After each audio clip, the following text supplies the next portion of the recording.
Today we have today's class it's a little bit of it's actually a rather, it's not a class that I enjoy doing, but I feel there are certain topics and certain issues that again and again every semester I feel an obligation to do. So once again, this class, I never know in any given semester what kinds of things we'll touch on. This is one that I probably, in some capacity, touch on pretty much every semester. And the evil within us. And what I want to talk about is in some ways, the capacity that all of us have to do things that we can't imagine that we would ever do. And I'm going to talk about examples of that. And then we're going to have a conversation with a very special guest, actually, and about what this means and what it means for us. Because in the end, it really is about us, and we want to explore what is deep within all of us, myself included. And there, I don't know. I say evil, and I hesitate to use that word. Because it has certain implications, right? It has certain maybe religious connotations. I use it in the loosest of ways, but I use it in the most general way that we all kind of have a sense of what we mean when we say evil. Just something that's just so horrible that we can't even imagine it. And that it's so horrible that we imagine that the cause of it must be something outside of human consciousness. It must be otherworldly. Which is why we often associate evil with the opposite of God. God is the concept that we use for the divine, the supreme being that is ever loving and positive. And then once we create the concept of God, or once we have that, we have to come to the opposite of that, which is in the West we refer to as the devil or Satan. And that's where we often identify evil as coming from. Because we can't imagine that something like this could be part of human beings. Because if it's part of human beings, if it's part of the human... Here, listen to this, man. If it's part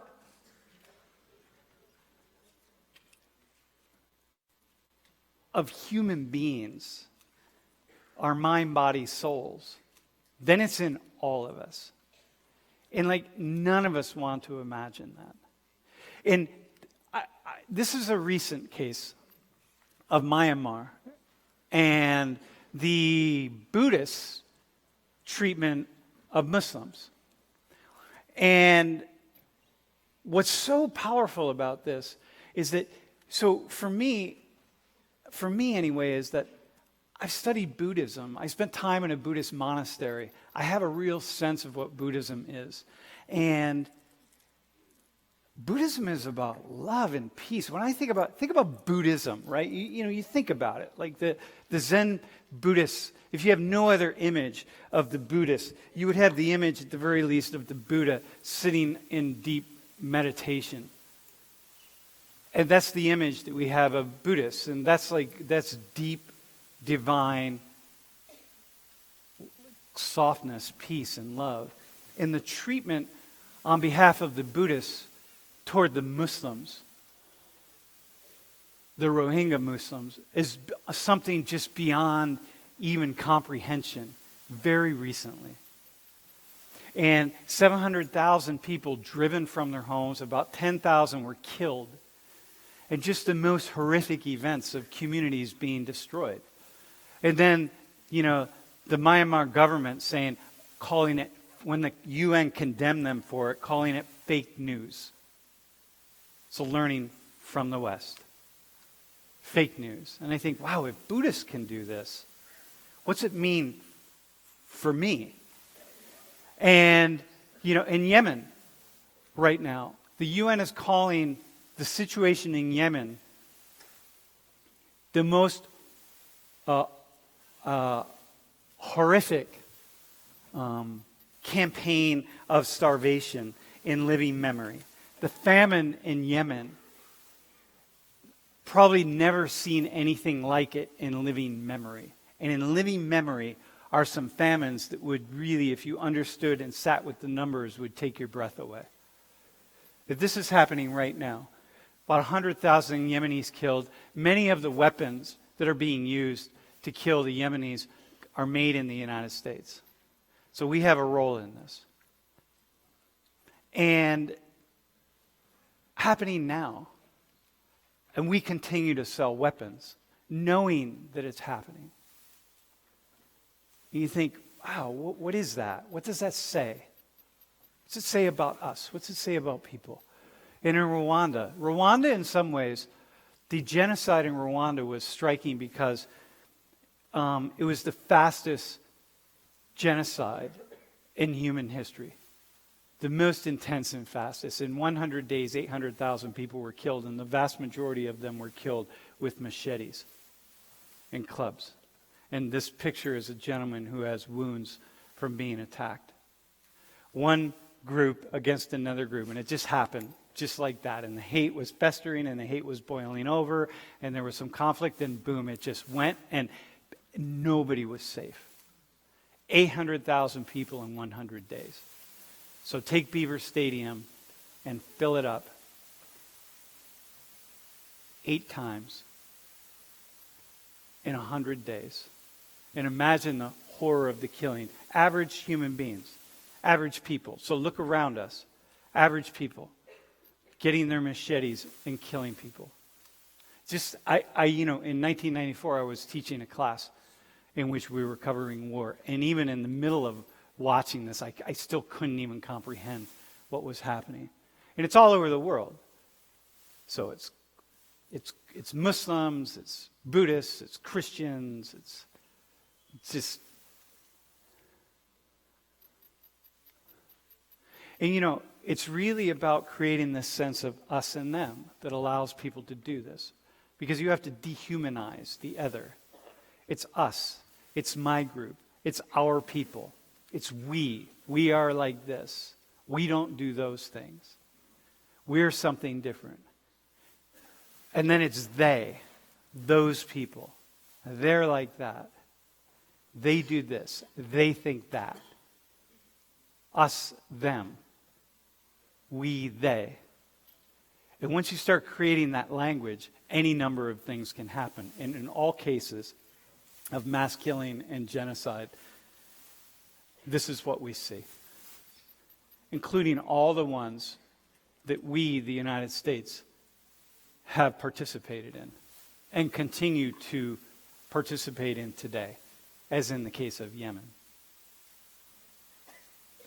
And somehow it just somehow makes sense because in our minds we have dehumanized.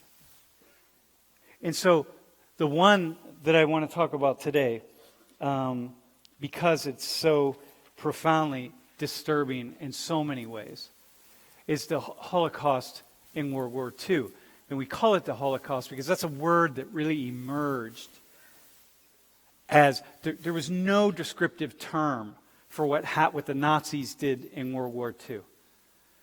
And so this term emerged out of World War II, Holocaust, and we use that, and mostly we use it for that particular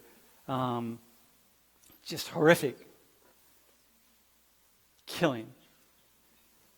And the estimates are, 11 to 12 million people in a little over a decade, although the vast majority of the killing was done in a very short period of time.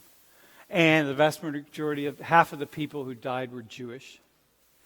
And just people. These are people that just living their lives.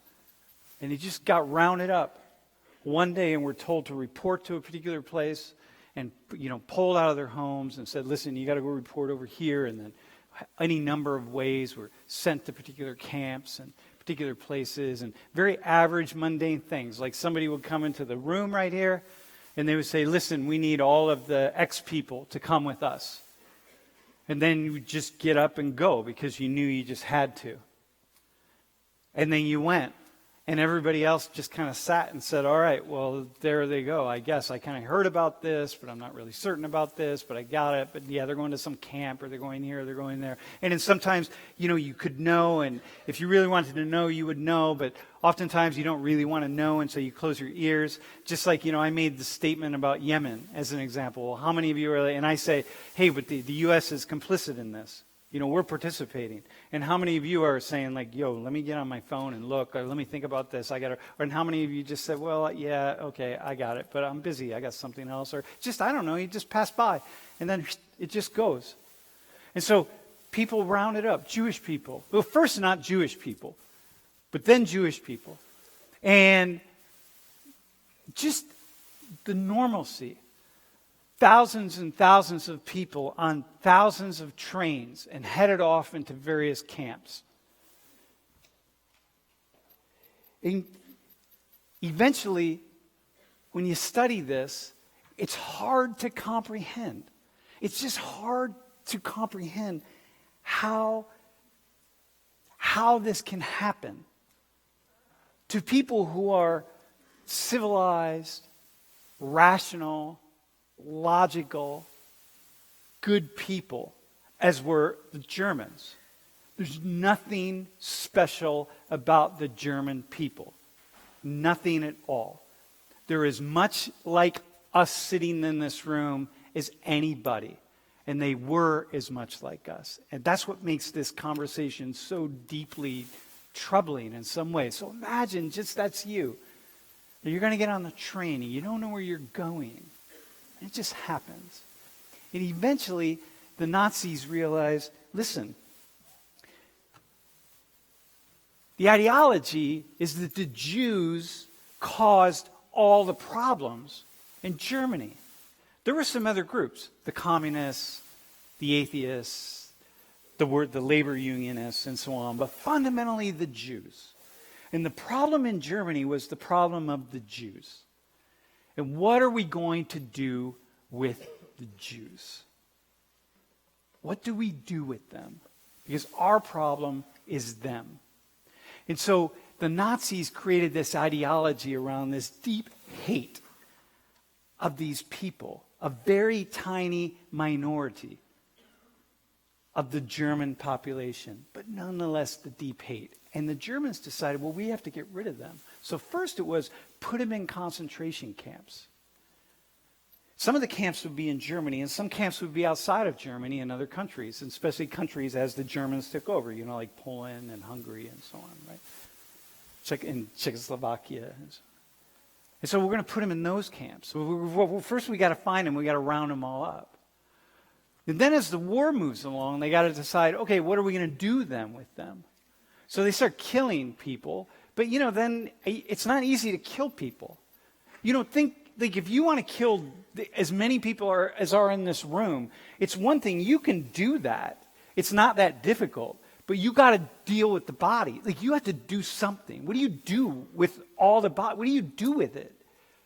It has to be like, you don't just kill people and leave them on the streets. You got to kill people. You have to sanitize the whole experience. So you have to find ways to do it. So first, what they started to do is, you dig these big ditches and you shoot people and you put them in mass graves. But you couldn't do that fast enough. So then they get up to what would be the final solution, which is like, okay, well, we'll build these massive crematoriums. And I've been to the crematoriums at Auschwitz and Birkenau, and you just see these massive, these buildings, like these showers, and people didn't even know what they were in for. And they would put them in the shower. You'd get them right off the trains. People would come and say, you go that way and you go this way. And everybody who was young or a woman or an elderly, and they would go sometimes right to the showers. And they're killed with gas, and then they got to pull the bodies out, maybe 200 at a time, and then burn them in an oven. You got to get rid of them. You have to get rid of. It's mind-blowing. But the Germans were so systematic in the way in which they were able to do this. Just very rational. And then people went along, and a lot of people didn't go along because they didn't fully know what was going on, but they knew. Like you smell the bodies, you see it, you see the trains coming in with people and then leaving empty. And then you're not seeing more people. Like so and the word gets around, and you have an idea what's happening on the other side of campus on Park Avenue. Like you hear stories, so people know. They get this, and then people are living their lives. And so here, now as people are going to go toward the showers, so beware. I'm going to show you two photos. This first one isn't really, no, hang on. Look, this is piles and piles of glasses. These are all people who were killed, who were incinerated. Piles of glasses, millions of people, shoes, dentures. And then out of here, you pull the gold and the silver and so on. Just methodical. We're just going to put these right here. It's like, who does this? Right? Who does it? When we finally liberated the camps, as the Russians came in from the east and the Allies came in from the west, and so this is a photo from Auschwitz. And there were so many dead bodies when the camps were liberated. So many dead bodies. Again, at the peak in Birkenau, there were 5,000 Jews coming in every single day on a train.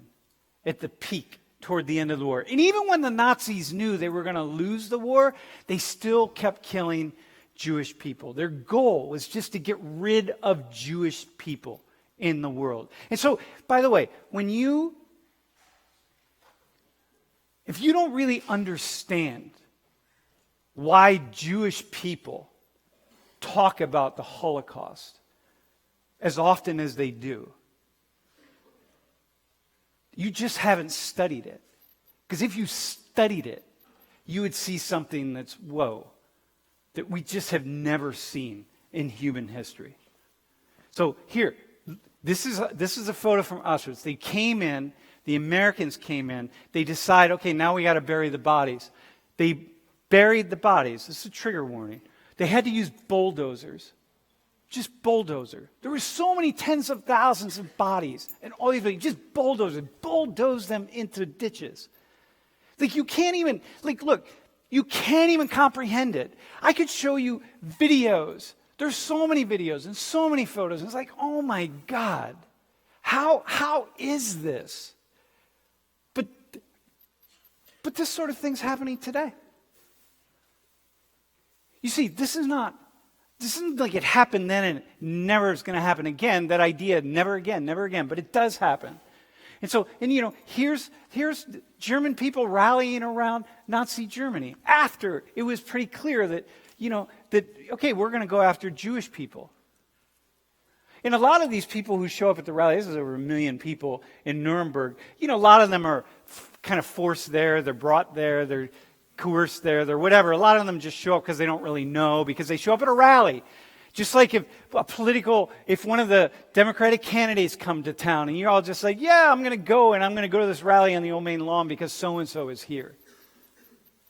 Or Trump is here, or whoever it is. And you just go because you're there and you're waving flags and you have no idea what they're talking about and what they're saying. And a lot of it goes over your head. But if you stop and listen, you go, wait a minute, hang on a sec. I'm not sure I really can agree with that and so on. But nonetheless, many were quite brainwashed. And by the way, they're all part of the Christian religion. Not to say they were all religious and they were all going to church, but almost all of them are Christians. So keep in mind those of us who are Christians and thinking, well, Christians don't do this. Christians actually do this. That Christians do these things. And you say, well, but they're not really Christians. Well, sure, I got it. But the Muslims who are part of ISIS then aren't really Muslims, are they? 2% of the population. Jews are 2% of the world's population. And they're still hated. Dude, I was once deep in the rainforest. Everywhere I go in the world, my name is Samuel. Samuel, Shmuel. In Hebrew. And if I go somewhere, people say, they assume if it's Christian, they assume it's an Old Testament name. Oh, are you Jewish? And I would say, no, I'm not Jewish. And so often, people, in Latin America, I hear this gracias a Dios. Oh, gracias. Oh, adios. Okay, yeah. I'm like, what the fuck? What is that about? Like, thankfully, I'm not Jewish. I was deep in the rainforest one time, and I swear to you, I'm with this community of people, and they say, oh, Samuel, oh, Samuel, eres judeo? Are you Jewish? I said, no. Ah, gracias a Dios. I'm like, you're deep in the rainforest. You have never left your community, and you're still somehow hating Jewish people. The hate is just beyond comprehension. And it's still there. And it's still coming up. 2% of the world's population. Jews are going to take over. Really? 2% of the world's population, Jews are going to take over? Like, how are they going to take over, man? That's like the Iranians. The Iranians want to rule the world. Really? Iran is 60 million people. Tell me how 60 million people are going to run the world. You know what I mean? Jews are going to take over. That would be like, you get like 50 people at a Penn State football game. What's 0.02% of Penn State football? 0.2%. What would that be? Like 200, 2,000? I don't know. Whatever it is. What is that of 100,000? Somebody. Dude, you're a math major, right? Aren't you? All right, look it up. Look it up. What's 0.2% of 100,000?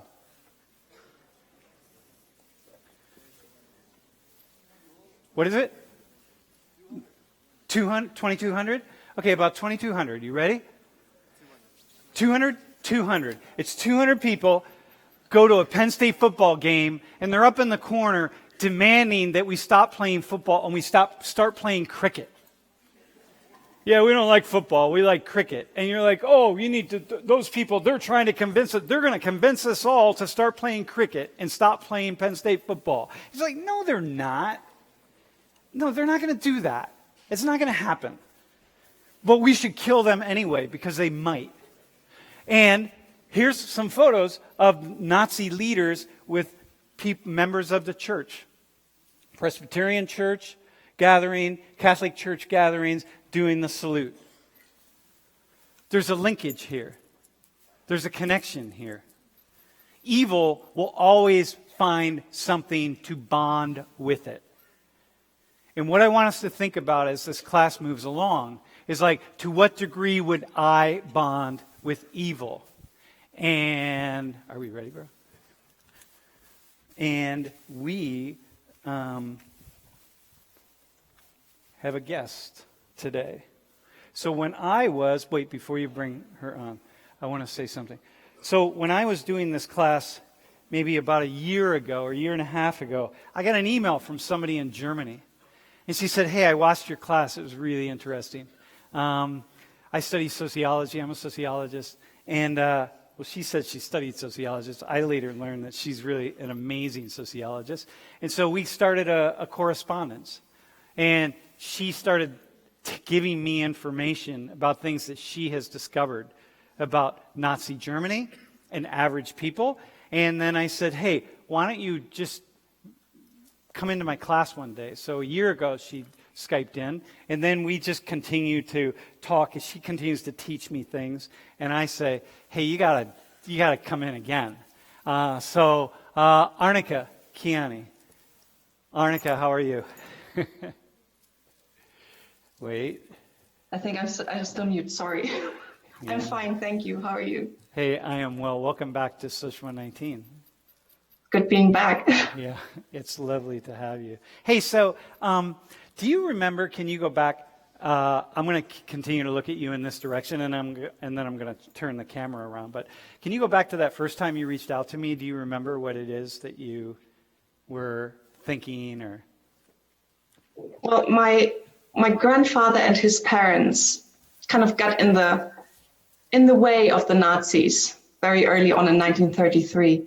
And they barely got out alive, and that has influenced my family, and we try to do a whole lot of outreach as much as we can.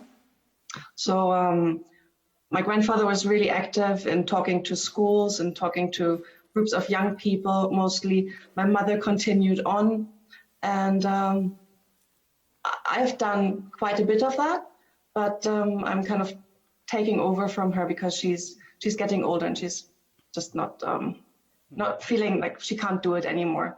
as much as she wants to. So I saw your Holocaust lectures, and well, I'm a bit like Hermione Granger. I'm like, I know something. So sent you the email. I really enjoyed our correspondence since then. No, I really appreciate when people reach out, because I don't know very much. I always say I know a little bit about lots of things, so I really rely on people like you. Hey, so tell me what troubles you most about Nazi crimes. Let your mind go, what's the most disturbing thing about all of those years? The devaluation of human life. I mean, it's hard to kill someone, but it's even harder to do it slowly. And in that prison where my grandfather and his parents were for a short amount of time, because it was not set up for long term, there was a torture chamber, high volume torture chamber. Somebody was killed by not letting him move. He was stood in a corner and he was not allowed to sit down or to walk, to lie down. He was just standing there. He could not move until he keeled over and was dead. And that, to witness that, they must have had somebody standing next to him. They must have had somebody forcing him to stand still. And to be that person, he must have begged. He must have been in incredible pain. And to just stand by and watch it and not be moved by that is deeply disturbing. Must have lost your humanity to do something like that. So you heard me talking about, when I talk about the camps and the number of people who died and how they died, and I never find the right words to discuss the ordinariness, how ordinary people committed these crimes, and ordinary people just watched it and allowed it to happen. And I know that you and I, early on, we talked a lot about that, about how people knew what was going on, but they just didn't say. Can you just say some more about that? Maybe you could say it in a way that I can't, about the ordinariness of it. I think for the average German, that was not specifically targeted. Change was not drastic. It wasn't catastrophic, like for my grandfather and his parents. It was just, life went on. Maybe they didn't live in a big city with big party rallies. There was not that much communication. Most people didn't even have a radio, never mind a telephone or anything like that. So life went on. And maybe there was a little change. And sometimes that change didn't bother them at all, or maybe that was even something positive. A lot of people were doing actually quite well in the first few years of the Nazi regime. Because if you're preparing a war, the economy is doing really well. So people suddenly had jobs. There were lots of lovely apartments available all of a sudden because, you know what? Many Jewish people were suddenly leaving the country. How come? There were businesses for sale for very little money because the Jewish owners were, well, either eager to sell or made to be eager to sell. So people are opportunistic. No? Do I think about what all these changes mean, or what all these little changes here and there mean in the end, when suddenly a few changes here and there become lots of changes and suddenly everything is changed? Or do I just say, oh, I really like my new apartment and I really like that I bought this business from my neighbor who had to immigrate. They don't want to rock the boat then. So you go along with things that maybe are not very palatable, but they don't concern yourself, and you don't really have to see them because they're far away. They're not that visible, so it's easy to look the other way. So and if you want to see it, I remember you telling me, you were you sent me a couple of slides from one of the camps or prisons in Berlin. I think it was Berlin, near the train station. Maybe it wasn't Berlin, but we were saying like, wow, if you want to see this, it really is not difficult to see it at all. But you have to want to see it. Yeah. And I think go ahead. There was a satellite camp from one of the concentration camps just north of Berlin. It was specifically for children and families. And it was right next to the train station. Quite a busy train station for commuters, people who want to go to cities north of Berlin, people who want to go to cities south of Berlin. And every single person on that train, so thousands of people every day, must have seen imprisoned children. Yeah.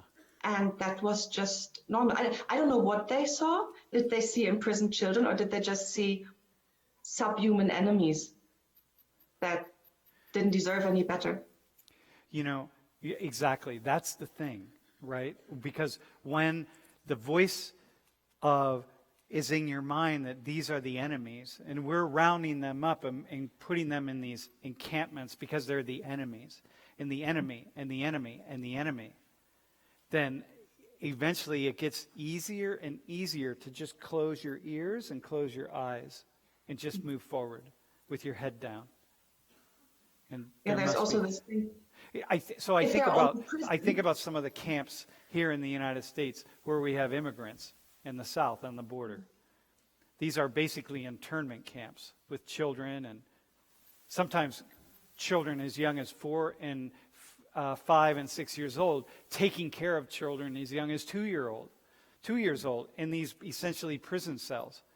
And I don't know, let me just ask my class, how many of you in class have seen photos of these camps and have followed the stories?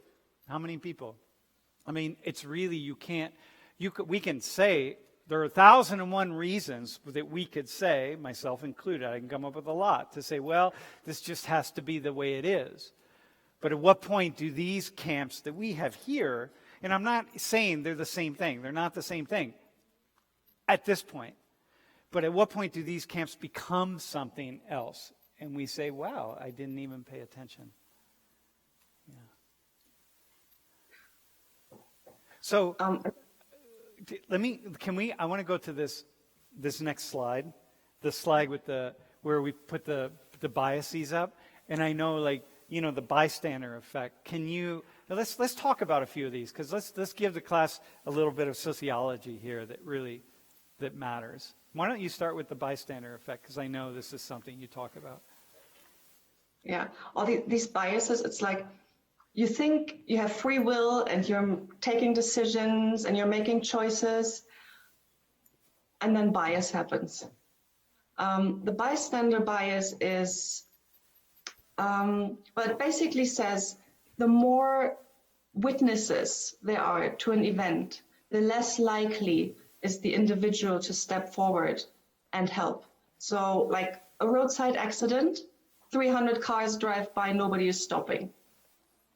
That is the bystander effect. If there's a roadside accident and there's one car driving by, it's quite likely to stop and help. So in Germany, people were so there was this disaster of a election of Nazis. And a lot of people in Germany were probably like, oh, I don't like this. Should I do something?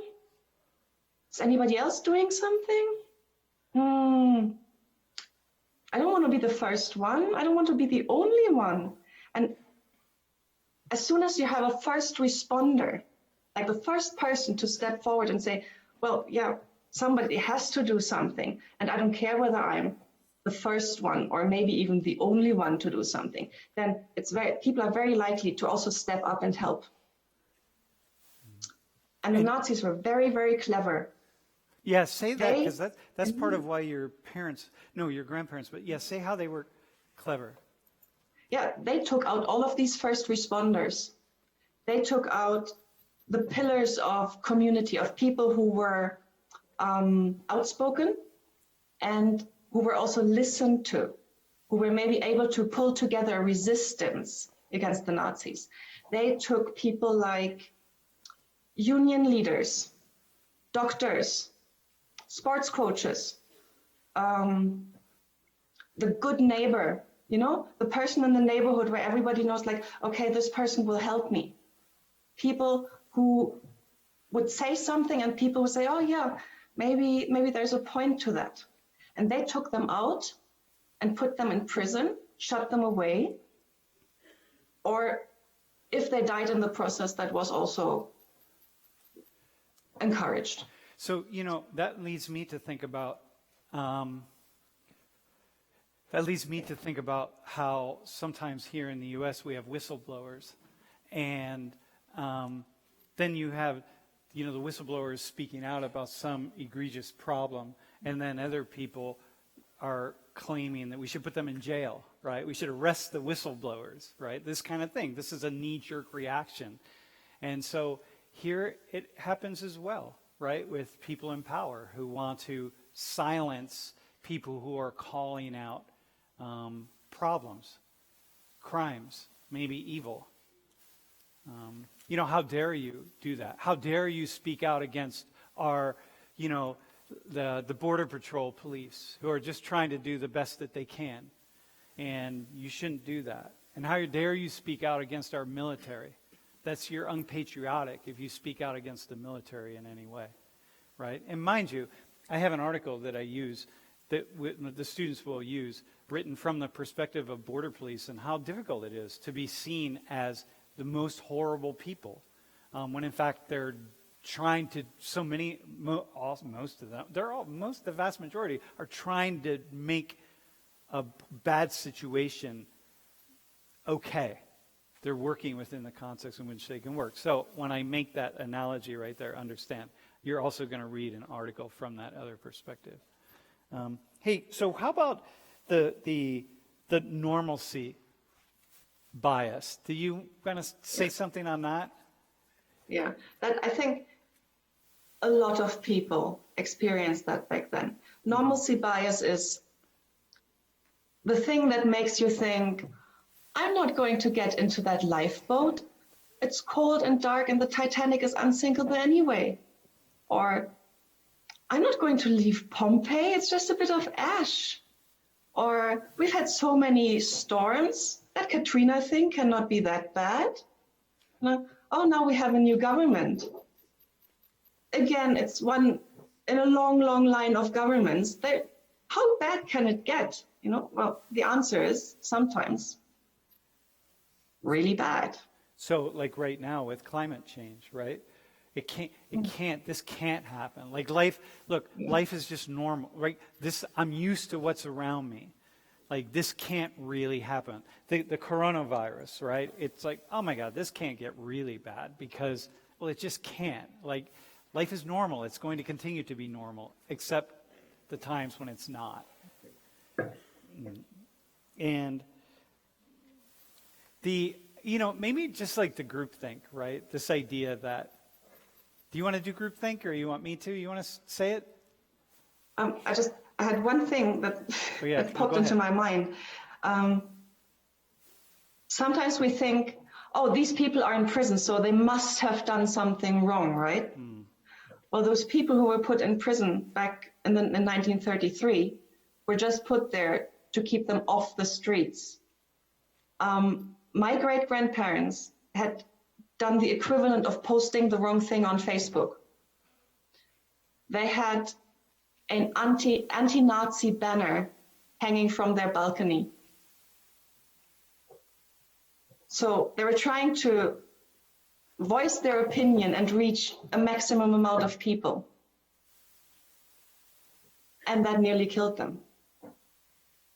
And there were a lot of people at the time who are thinking, hey, this is good. put them in jail. They get them out, shut them down. And this is long. This is after. It was really the anti-Semitic diatribes, the anti-Semitic plan. It's pretty well laid out and laid out what's going to happen and what has to happen. So, not in distinct, policy initiatives, but certainly in the writings of Hitler and others. Hey, so, and the groupthink idea, this idea that, people will do really a lot of things that they could never, ever, ever imagine doing just to maintain some kind of cohesion with the group. Right? So like I want to fit in with the group. I'm going to go along with the group even though I privately know that this group and the way they're thinking and the way they're operating is wrong and bad, and I don't agree with it, but I'm going to go along with it anyway because I don't want to break from the people around me, and I don't want to look like that person. That must have Which been could have actually been very dangerous. Yeah, very dangerous. Yeah. So, like, I was saying the thing about. Can you just say a little bit more as things went on? Like, what did your grandparents say? So they were taken in because they were communists, right? Yeah. They weren't Jewish. My great grandparents were communists, and my grandfather as well, but he was 18 when he was taken. He was in his last year of high school. So it was quite clear that he wouldn't be suddenly launching the anti-fascist revolution or anything like that. I think he was taken in because he was nearly grown up. And I mean, he was a minor back then. Back then, age of majority was 21. So by law, he was a child. I think he was taken in because the best way to terrify parents is to hurt their children. And he was, as the youngest person in the group that was arrested, he was targeted specifically from the very beginning. It was like they were taken down into these basement military complex rooms, and they were whipped with bullwhips, and people would just punch him and then shove him to the next person, and that person would punch him and then shove him to the next person until he wouldn't be able to get up anymore. He could only crawl. So then they chased him on his hands and knees along a corridor, and he could hardly crawl because he was so badly injured already, but because he was so scared, he was quite fast, he said. And then they opened the door, and there was a little room, and he said, sometimes when you breathe in acid or like an acidic smell in the air, it burns your nose. He said the air was thick with like an acidic smell, kind of. So there was a bucket of sorts, and they had really big syringes there. And then they forced him to drop his trousers and injected acid into his penis and into his bladder. And they did that with all the men that they arrested that day. And some of them actually died of that. And remember, he's 18 years old, and he was ill for the rest of his life. He had numerous operations until, I think, well into the 1980s. And that's quite an impact on your life. I mean, okay, he made it out alive, but to never be free of the consequences of that? So who did he... So here's the thing that, when you're telling that story, I'm thinking, who did this? That one day, it's just the school teacher or the machine shop worker or the taxi driver, and the next day they're working in a prison torturing your grandfather. Like, So I'm looking at my class, and I'm thinking, okay, let's all get transported back to Nazi Germany. Or let's say it reemerges now, right here. Who's going to go along, and who's going to be the one injecting the acid into some young 18-year-old's penis? Like, who's going to do that? Who's going to follow the directions? Which ones of us? And, there's no one in this class who's going to say, everyone in the class is going to say, not me. But, so did your grandfather ever say, who did that? Like, who were those people that just changed like that? I'm not sure whether they just changed like that, because already in 1933, those people, they were SA men. Mm-hmm. So they had probably been with the party and with the movement for quite some time.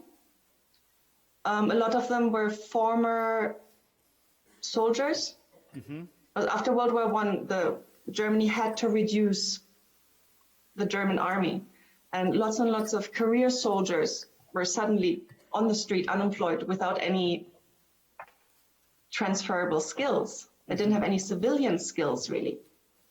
So there were hundreds of thousands of former soldiers out on the street, and they were very thankful members of the SA, because it was kind of paramilitary, and their skills were appreciated. So lots of them actually went into the SA. Mm-hmm. So they were happy that they had a job. Oh, yeah. Yeah. So I think about that now, right? The other day I was listening to a story here in the United States about fracking. And if you follow fracking provides a lot of jobs for a lot of people. And fracking also does a lot of really terrible things to the groundwater.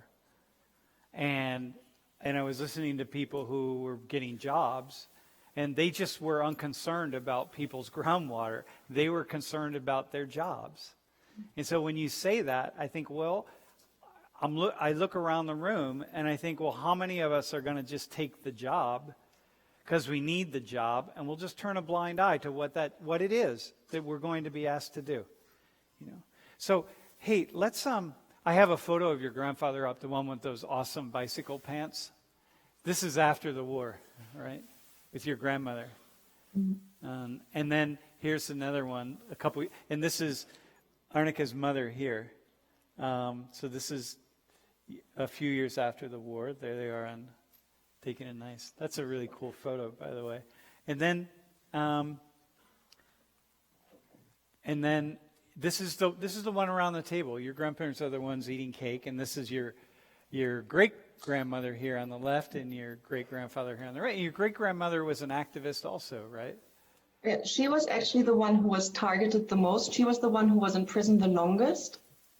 We're not actually sure why, but my great grandfather and my grandfather were released fairly quickly, but she stayed in prison for weeks and weeks and weeks and weeks. And that it's called an early concentration camp. She was first in the prison that I sent you slides of, and then afterwards she was transferred to an early concentration camp, which was more like a conventional prison. I mean, they hadn't really set up concentration camps yet, but they called it concentration camp. So let's go to the next slide. This is this one photo in Germany. So here's the thing, class. Nazism is back. This far-right fascist ideology is back. You think it would go. You kill 11 million people, 6 million of them Jewish people, in the most horrific of ways. This is what it represents. So this is the swastika, which is an ancient symbol, by the way, that means peace and goodwill. So you'll see the swastika in lots of places. Those of you who are from Korea, for example, it's fairly common. You can put it on shrines and so on, right? But we see it a lot. Pepsi Cola, I have got this really cool photo of this Pepsi Cola advertisement with a swastika, and it's from, like 1918 or something, because before the Nazis used it, it was a symbol that was, used quite commonly. But in any case, it's back. This ideology. And you think, how is that possible? that people have any idea of what happened and what was done under the name of Nazism? How is it possible that anybody could be bringing this ideology back in any way, shape, or form? So this idea is like, well, this isn't me. I'm not part of this, right? We can all say that. Oh, no, it wouldn't be me. It's not me. Look, it's them. These guys right here, they're not much different from many of us. So can you just talk about this rise in a little bit in Germany now? What really kind of has you concerned? Well, if I had a real answer to that, I would be on all the panels, on all the political talk shows in Germany.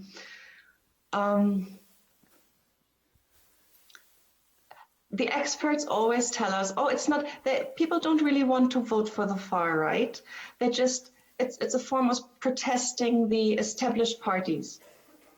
So they don't really mean it. But I think some really do mean it.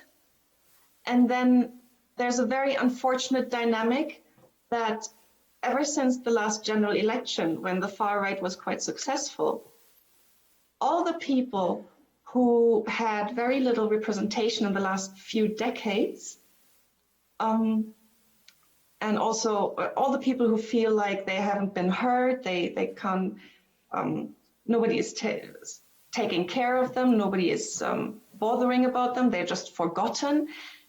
They realized they just have to vote for the far right, and all of a sudden everybody is taking notice. And I think that is a big part of the continued success of the far right, even in conventional politics. That it's a very effective way to scare the established parties and jolt them into action. And that's an unfortunate mechanism. So many people who are embracing the far right now, we say the far right, right, are people who have been excluded and left behind and really feeling the experience of that. Yeah. And here's another, Heimat. I know that so here's that second photo of another march, right? And yeah, can you say briefly what that is? Like, I know that's, what does that sign say, that the one sign that they're holding out front? I think it's Wir kämpfen für Deutschland. It's like we fight for Germany. Yeah. What are they saying? Yeah. We fight for Germany. Arbeit, Heimat, Zukunft. Work. So who are they against? Who are they against?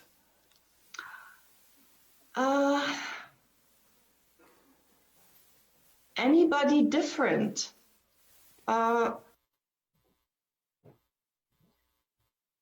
Namely, mostly if you're white and Christian or secular, you're fine. But anybody else, not really wanted there. So immigrants, Turkish people. Immigrants, Jews, Muslims. Africans. Oh yeah, Africans definitely. Yeah. Wait, so there's still hatred of Jewish people? I mean, like, are they? I mean, I know they're not. You can't fly a swastika in Germany, right? But are they open about hatred of Jewish people still? For a long time, there was a lot of denial. Like, no, this is not happening here anymore, and we have learned from it. But it's actually quite fascinating. There was a rise in anti-Semitism all over Europe, including Germany. We had some incidents, and actually we had some very well publicized incidents that involved either first generation or third generation immigrants that also were from a majority Muslim country or background. So all of a sudden, people get very excited. They're like, because, actually, faith groups have it really easy regarding atrocities that are being committed from people who claim to be part of the group, because we can always say, you know, their theology is not my theology, so I have nothing to do with it. The Nazis, real Germans. So we can't really say, you know, we don't quite agree with their philosophical take on being German, so I have nothing to do with that. It has everything to do with us. And these anti-Semitic incidents that were so well publicized, people were suddenly saying, oh, you know, yeah, we had an influx of people from countries or cultures where anti-Semitism is really prevalent. So, yeah, that's unfortunate. But what can we do about it? And they were basically just saying, it's not us. It's not us. It's finally not us. It's not real Germans. Mm-hmm. And then a few months back, actually a terror attack against a synagogue in Halle happened. And that was also a real German. So we're back to where we were. Before that, we could kind of say, oh, it's not us. And we could, at the same time, we could be a bit Islamophobic as well. So win-win, right? So here, let me show a couple photos. So here are these messages, right? These are all these symbols, like hidden messages. You know, like if you're on the far right, not only in the Europe, but also in the United States, there are these kind of hidden symbols that you're going to use. Like the red, this was a symbol from the Ku Klux Klan, but now you simply can have the red dot or the red drop. It's a drop of red blood that signifies the blood that white people will have to shed to purify and to preserve the white race. So, you know, you could get a tattoo on that, and, you know, if you have the tattoo somewhere on your wrist, and I see it, I know exactly what that means, but you wouldn't know, nobody else would know, you'd have no idea, but she would know and I would know, and then we would connect. Or the dice, right? And 11488, the 14 words that are the most important words in the white supremacist ideology. Do you have that, right, those 14 words? I always forget what they are. Are they on that? I will fight for my life to preserve the white race. I mean, something like that. And then 88 is 8. This is times 2. Heil Hitler. HH. The 8th letter of the alphabet. HH. Heil Hitler. So you'll see something like these dice. And then what's the one?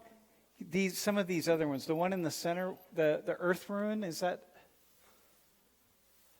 the life rune? Yeah, life rune. Yeah. These are all these ancient symbols, right, that the Nazis appropriated and people are starting to use again. I've been seeing them more and more. Actually, today I just went by a shop and there was a really nice sweater with lots of runes on them. Around Christmas time, at the Christmas market, there were beautiful decorations, and one stall also sold clearly, well, it was like wooden cutouts that were clearly glorifying World War II, or wherever you would expect a swastika to be, they had just an iron cross. But it was quite clear what was meant. So that's disturbing to see this in a mainstream run-of-the-mill Christmas market and not some specialized event. And so the idea is people are just walking by. This is happening, right? It reemerges. It starts to come up again. It starts to happen. And like people walk by and we don't really understand and we don't see it and we don't pay attention and we don't say anything.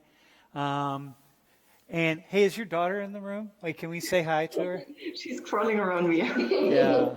To have her say hello. The class wants to say hi. Hey.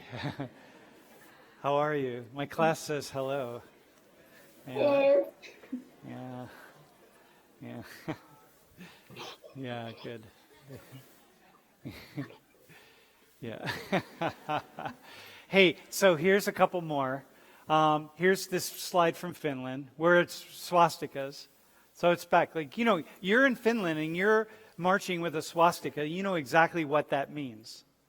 Like, you know what it means. And here's another one in Italy. This is the far right. This is like no against Islam. So it's an anti-Muslim, pro-far right, pro-Italy party.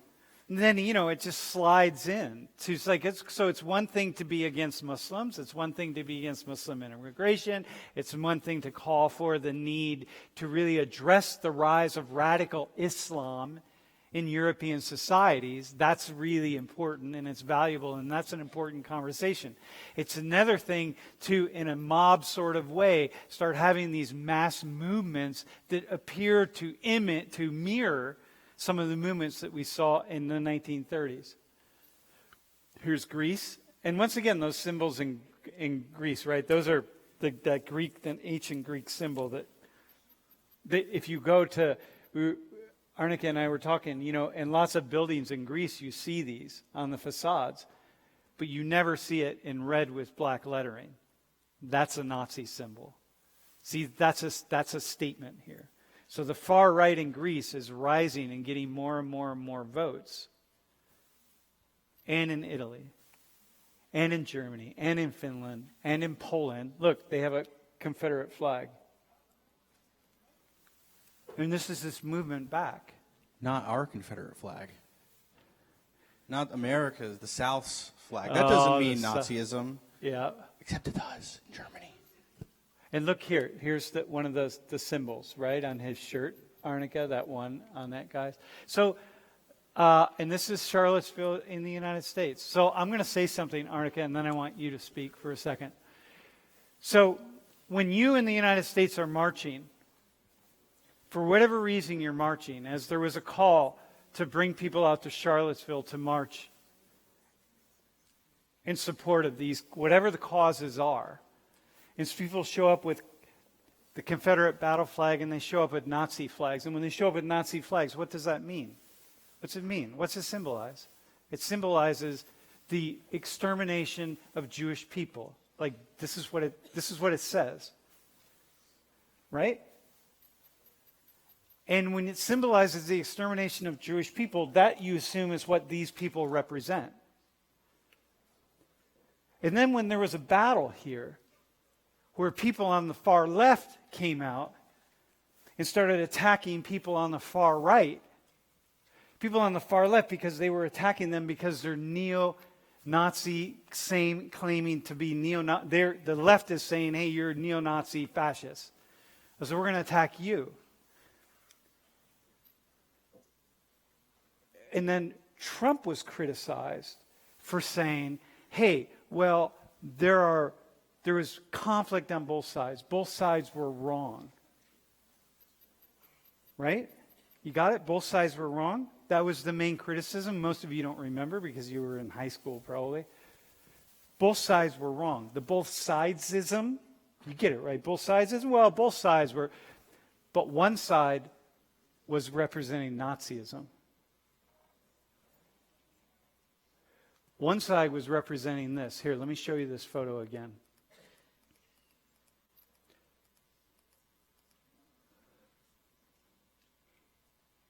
One side ostensibly must be saying that that is okay.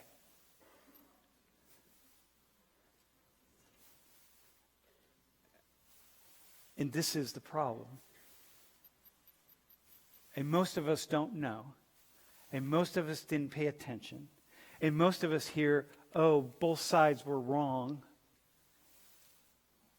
And there's a very radical left, intolerant left, very radical, very intolerant left that doesn't want to be engaged and just wants to critique the right. Very close-minded people who think they're right, and their ideology is so far left and so intolerant that they're not that much different from the Nazis in their level of intolerance.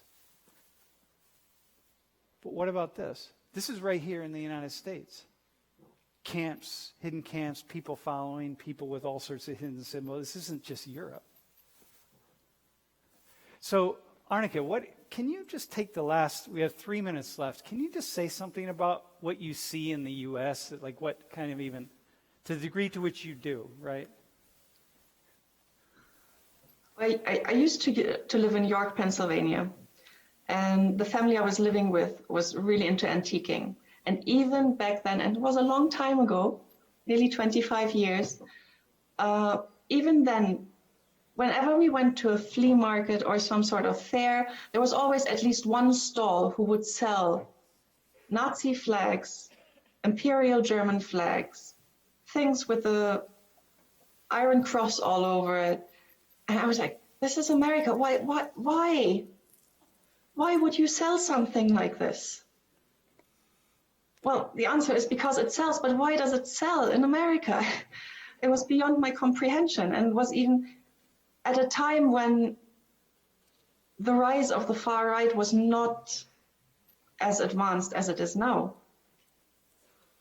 Also, I kind of struggle to talk about Nazi Germany in English without using phrases that sound like that the Trump administration uses. And I would never compare Trump to Hitler, because that would be trivializing what happened in Germany. But basically, for instance, after World War I, Hitler promised to make Germany great again. And when I heard Trump use that phrase, I was like, whoa, how do I say this without saying making Germany great again? I could talk a paragraph, but it wouldn't be as impactful. So that, yeah, I struggle with that. So for you, and again, let me be really clear. You're not saying that, because this is what happens on the far left. The far left just makes these, what I think are these sweeping, ignorant, not very thought out statements just because they hate Trump for whatever reason. And they don't even know why they hate Trump. If I gave the people in class who don't like Trump, if I gave you the microphone and I said, take 5 minutes and explain to us why Trump's bad, very few people could even get 5 minutes in, other than just saying I hate him. So it's just out of ignorance, right? But what you're saying is there's a normalization here that is actually really rather frightening. Yeah. Yes. Hey, Arnika, thank you for coming. Yeah. Thanks for having me. Really appreciate it, and we will talk. Thanks. Yep.